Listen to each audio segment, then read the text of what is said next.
Indonesia Indie menghadirkan Warta Berita.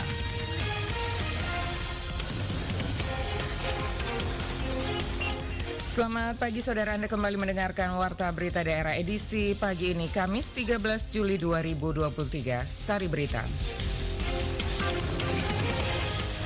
Untuk memperkuat sinergi dalam pengawasan orang asing, Imigrasi Labuan Bajo gelar rapat koordinasi tim pengawasan orang asing atau Timpora di Kabupaten Ngada.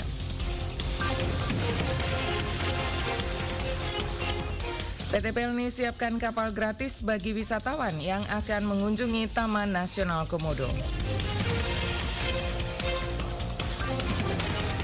Selain dua berita ini akan kami hadirkan juga berita-berita lainnya. Selengkapnya kami rangkum dalam Warta Berita Daerah pagi ini bersama saya, Desi Natalia.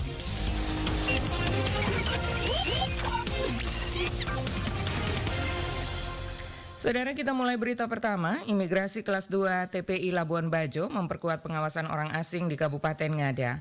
Tim pengawasan orang asing ini memiliki peran yang sangat penting untuk memastikan semua orang asing yang datang ke negara ini tidak terlibat dalam kegiatan ilegal seperti perdagangan orang. Selengkapnya dilaporkan Ferry Soo.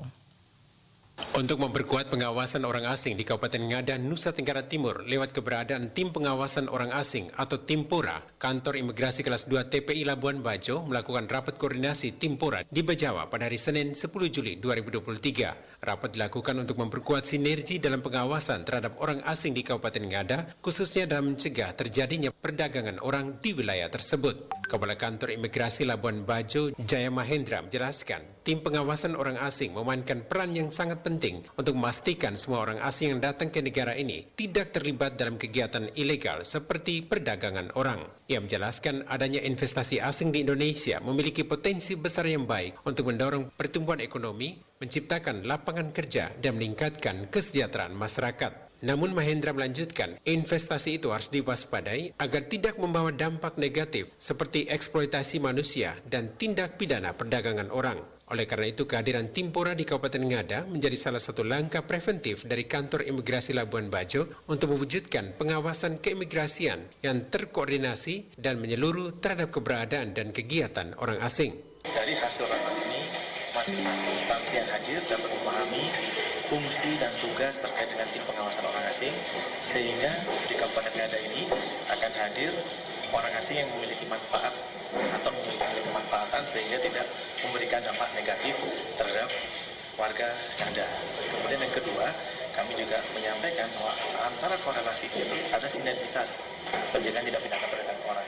Timpora di Kabupaten Ngada terdiri dari berbagai unsur baik pemerintahan, TNI, Polri, hingga unsur kecamatan. Mahendra mengatakan sinergi dari para anggota tim dapat membawa Timpora melakukan pengawasan secara optimal dan tepat sasaran. Keterlibatan dari banyak pihak itu juga menjadi bentuk sinergi terhadap pengawasan orang asing sehingga upaya pengawasan dapat berjalan lebih efektif dan efisien. RRI ND Ferry Soo melaporkan. Kapal wisata pinisi Dragonet mengalami patah kemudi di sekitar selatan perairan Pulau Komodo, dan akibat kejadian tersebut 9 wisatawan beserta 5 awak kapal dan 1 guide terpaksa dievakuasi kembali ke Pelabuhan Marina Labuan Bajo. Selengkapnya dilaporkan Rosa Dalima. Peristiwa tersebut terjadi kurang lebih pada pukul 10 pagi waktu Indonesia bagian tengah Selasa kemarin ketika hendak berlayar dari Pulau Padar menuju ke Pulau Komodo. Koordinator Posar Manggarai Barat Arif Ramadan usai kegiatan evakuasi menjelaskan pihaknya mendapat laporan dari salah satu penumpang kapal wisata Dragon dan langsung menuju ke lokasi. Kapal mengalami patah kemudi akibat gelombang tinggi dan arus laut yang kencang. Kondisi ini juga yang menyebabkan tim mengalami kesulitan saat hendak mengevakuasi para korban sehingga membutuhkan waktu yang cukup lama.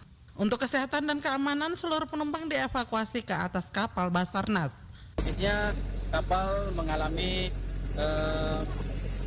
patah kemudi di perairan Komodo. Untuk proses evakuasinya kami mengalami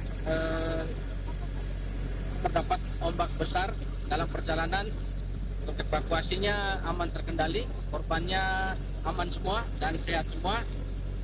Dan sampai di Labuan Bajo, korbannya langsung dibawa oleh pihak untuk ke hotel. Proses evakuasi juga dibantu oleh Polair Manggarai Barat yang menyusul menggunakan speedboat Polair guna mempercepat proses evakuasi kembali ke Labuan Bajo. Adapun wisatawan terdiri dari 7 wisatawan domestik dan 2 lainnya wisatawan mancanegara dari Malaysia. Kepada seluruh penyedia jasa wisata touring ke pulau, Basarnas meminta untuk tanggap membaca situasi emergensi dan memastikan cuaca dalam kondisi yang baik, serta kondisi kapal yang aman. Rosada 5, SP Labuan Bajo melaporkan. Anggota Ombudsman Republik Indonesia, Robertna Endi Jaweng menyebutkan kunci pelayanan publik yang baik adalah menjaga hubungan antar negara dan masyarakat. Laporan disampaikan Veranda Garus. Robertna Endi Jaweng SIP MAP dalam workshop pendampingan penilaian penyelenggaraan pelayanan publik tahun 2023 mengatakan, pelayanan publik dalam konteks politik adalah soal bagaimana meletakkan dan menjaga hubungan antara negara dengan masyarakat, antara pemerintah dengan warga, antara mandat dan akuntabilitas, antara hak dan kewajiban. Robert menyebutkan bahwa pada lokus tahun 2023, penilaian kepatuhan pelayanan publik 2023 akan berfokus pada 5 unit OPD. Pelayanan publik di Nusa Tenggara Timur juga akan dilaksanakan pada akhir Juli 2023 mendatang. Pelayanan publik itu adalah ungkapan harapan dari masyarakat terkait dengan apa yang harusnya dikerjakan oleh negara, apa yang harus dikerjakan pemerintah. Karena memang tugas negara, tugas pemerintah itu tidak lain kecuali satu, yaitu melayani rakyat. Selanjutnya dalam penilaian penyelenggaraan pelayanan tahun 2023 terdapat 5 dimensi dalam penilaian. Salah satunya adalah dimensi pengaduan, di mana ini yang akan menjadi salah satu yang harus difokuskan. Berdasarkan pada hasil penilaian kepatuhan Provinsi Nusa Tenggara Timur tahun 2022, di 22 kabupaten kota, hanya pemerintah Provinsi Nusa Tenggara Timur dan Kota Kupang yang mendapatkan zona hijau atau opini kualitas tinggi. Sementara 15 pemerintah daerah kabupaten berada di zona kuning, yakni opini kualitas sedang, dan sisanya sebanyak 6 pemerintah daerah kabupaten berada dalam zona merah opini kualitas rendah. Kan kita mengukurnya ini bidang pendidikan, bidang kesehatan, layanan publik bidang sosial, kemudian Dukcapil, perizinan, dan 2 puskesmas di setiap kabupaten kota. Kalau dari sisi objek pengukuran ini kelihatannya memang bahwa ini berarti soal komitmen kepala daerahnya itu masih belum terlalu kelihatan. Karena yang kita ukurin adalah soal-soal yang sehari-hari dirasakan masyarakat. Dari kepala daerah inovatif itu melahirkan daerah yang bagus. Tidak ada daerah yang maju kalau kepala daerahnya nggak bagus. Pada kesempatan itu dirinya meminta kepada seluruh pimpinan daerah untuk menyampaikan pesan baik tersebut kepada instansi terkait agar lebih memperhatikan pelayanan publik di wilayah masing-masing. RRIND, Veranda Garus melaporkan. Saudara, jumlah penduduk miskin ekstrim di Kabupaten Ende Provinsi Nusa Tenggara Timur di tahun 2022 masih tinggi. Menurut data dari Badan Pusat Statistik Kabupaten Ende menyebutkan jumlah penduduk miskin ekstrim di Ende sebanyak 30.290 orang. Angka ini jika dibandingkan dengan 21 kabupaten kota di NTT, maka kemiskinan ekstrim di Ende tertinggi di atas Manggarai Barat sebesar 28.520 orang dan Sumba Timur 27.740 orang. Kepala Badan Pusat Statistik Kabupaten Ende, Martinus Tulit Beni SST MSI mengatakan, kemiskinan ekstrim adalah kondisi ketidakmampuan dalam memenuhi kebutuhan dasar seperti kebutuhan makanan dan minuman, air bersih, kesehatan tempat tinggal, pendidikan, dan akses informasi. Hal ini tidak hanya sebatas pada pendapatan, tetapi juga pada tatanan sosial seperti upacara, adat, dan keagamaan lainnya. Dikatakannya juga bahwa penduduk miskin ekstrim adalah bagian dari penduduk miskin. Perbedaan antara penduduk miskin dan kemiskinan ekstrim, yaitu miskin ekstrim adalah mereka yang memiliki pengeluaran per kapita di bawah garis kemiskinan. Secara kasar dapat dikatakan pengeluaran per kapita per hari, yaitu Rp11.941, maka pendapatan per kapita sebulan sama dengan Rp358,233. Dikatakannya juga bahwa penduduk miskin ekstrim adalah bagian dari penduduk miskin, maka penduduk miskin di Ende pada tahun 2022 sebanyak 63.400 orang, di mana 30.290 orang diantaranya adalah kategori penduduk miskin ekstrim, sekitar 33.110 orang yang sudah terlepas dari kemiskinan ekstrim.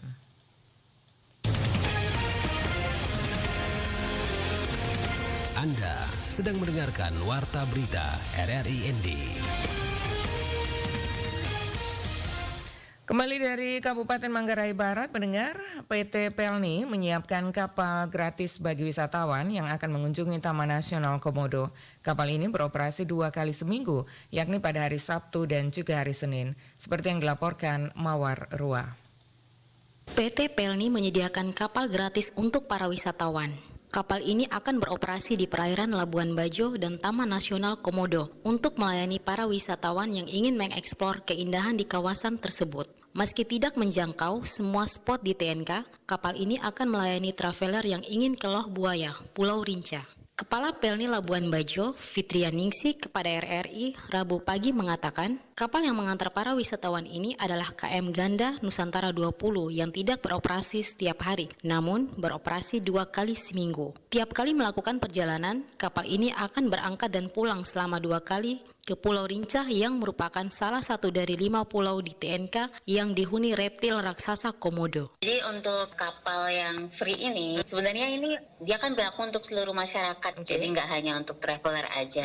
Namanya Ganda Nusantara 20, ini kapal dari pemerintah, dari Dirjen Perhubungan Laut yang diperbantukan di Labuan Bajo. Jadi ini sebenarnya program pemerintah lewat Kementerian Perhubungan. Kementerian Perhubungan menugaskan Dirjen Perhubungan Laut untuk kapal rede ini namanya. Jadi seluruh Indonesia itu ada beberapa memang, tidak hanya Labuan Bajo aja. Tiap kali beroperasi, kapal Ganda Nusantara 20 akan berlayar 2 kali pergi pulang, berangkat pukul 4 dan pulang pukul 7 waktu Indonesia Tengah. Kapal itu kembali berangkat pada pukul 13 dan pulang pukul 16 waktu Indonesia Tengah. Adapun kapasitas kapal ini adalah 66 orang dengan rincian 56 orang di kursi penumpang dan 10 orang di belakang anjungan. Untuk traveler mungkin bisa dari Labuan Bajo ya. Dia berangkat jam 4 pagi menuju Rinca sampai jam 6 pagi. Kemudian kalau untuk dari masyarakat, kita biasanya mengangkut masyarakat Rinca nih yang pagi-pagi nih, jam 7 pagi sampai ke Labuan Bajo jam 9 pagi. Karena kan mereka kapal ini diperuntukkan seperti jembatan, Mbak. Jadi memang untuk bolak-balik yang karena seperti jembatan jadinya kita free. Sementara keputusan terkait pengoperasian KM Ganda Nusantara 20 menurut Fitrianingsih adalah kebijakan pemerintah. Pihaknya di PT Pelni hanya bertugas untuk melakukan pengoperasian saja. RRI ND Mawar Rua melaporkan. Saudara, untuk memperingati hari ulang tahun Koperasi yang ke-76, Dinas Koperasi dan UKM Kabupaten ND bersama Badan Urusan Logistik Bulog Cabang ND serta mitra-mitra pedagang melaksanakan gelar pasar murah di halaman kantor Bupati ND. Suimam berikut melaporkan. Kepala Kantor Perum Bulog Cabang ND, Peter Haan, kepada RRI Rabu 12 Juli 2023 mengatakan untuk kegiatan pasar murah ini akan dilaksanakan selama 2 hari, mulai hari ini 13 Juli sampai dengan 14 Juli 2023. Dijelaskan, dalam pasar murah yang digelar ini, komoditi yang dijual diantaranya beras, minyak goreng, gula pasir, tepung terigu, dan kebutuhan-kebutuhan lainnya yang disiapkan oleh mitra-mitra pedagang yang ikut ambil bagian dalam kegiatan dimaksud. Untuk beras ini kita siapkan itu 7 ton, gula, terigu, minyak goreng juga. Ya, itu dari Bulognya, mungkin dari mitra-mitra lain pun mungkin ada komoditi lain. Ada minyak goreng juga, ada supermi, beberapa komoditi juga dari mitra. Ia melanjutkan, dengan digelarnya pasar murah ini, diharapkan masyarakat kota ND bisa datang langsung berbelanja di lokasi yang telah disiapkan, yakni di halaman kantor Bupati ND, karena stok komoditi yang disiapkan harganya murah dan terjangkau untuk memenuhi kebutuhan pokok masyarakat. Mungkin dengan adanya operasi pasar ini, mungkin masyarakat untuk dapat hadir dalam kegiatan tersebut dan bisa untuk memenuhi kebutuhan pokok masyarakat dalam bentuk beras maupun komoditi lainnya. Dia menambahkan, pihaknya berharap kegiatan pasar murah yang dilaksanakan ini bisa berjalan dengan baik, aman, dan lancar sesuai keinginan bersama untuk memenuhi kebutuhan pokok masyarakat di kota ND.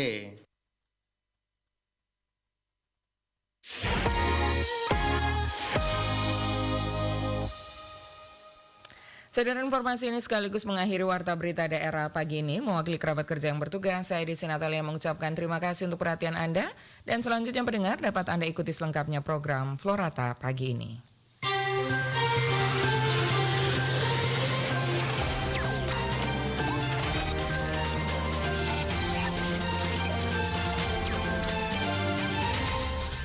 Terima kasih Anda telah mengikuti Warta Berita RRI ND.